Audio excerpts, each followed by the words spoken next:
কবিতার নাম হলো স্বৈরাচারের পতন। 15 বছর স্বৈরাচার সরকার ছিল বাংলাদেশের রাজা, পাপ করেছে রাশি রাশি হবে কঠিন সাজা।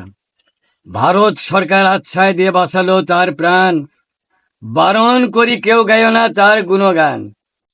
প্রধান উপদেষ্টা ডক্টর ইউনূস জুড়ে দিছে মই, আওয়ামী লীগের ভক্ত যারা করোনা হইচই। পড়লে ধরা আজব খেলা শুরু হয়ে যাবে, জেলখানারা শ্বশুরবাড়ি বসে বসে খাবে। এমপি মন্ত্রী সবাই আমলা করছে বিরাট পাপ, বিচারেতে ফাঁসি হবে কেউ পাবে না মাপ।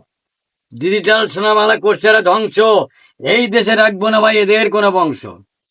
কই বলে ঘুষ খায় এদের একটা পেশা, বহু লোকের সঙ্গে এরা করে মেলামেশা। ঘুষের টাকা দিয়ে এরা করছে বাড়ি গাড়ি, নিজের ইচ্ছে বিয়ে করছে দেখে সুন্দর নারী। আয়না ঘরের কথা আমার যখন মনে পড়ে, কই বলে তখন আমার নয়ন দুটি জ্বরে। খুন গুম করছে কত সবই জানে সরকার, তাই তো বলে এই সরকারের নাই কোনো দরকার। কোথায় তুমি কাবা কাদের ভণ্ড সাধুর পীর, ধরা পেলে এক চোটে কাটে দেবো তোর শির। স্বৈরাচারের পতন হলো দেখলো দেশবাসী, তাই তো আর সবার মুখে মিষ্টি মধুর হাসি। এই পর্যন্ত কবিতাটুকু করলাম আমি শেষ। সবাই আমরা ভালোবাসি নতুন বাংলাদেশ।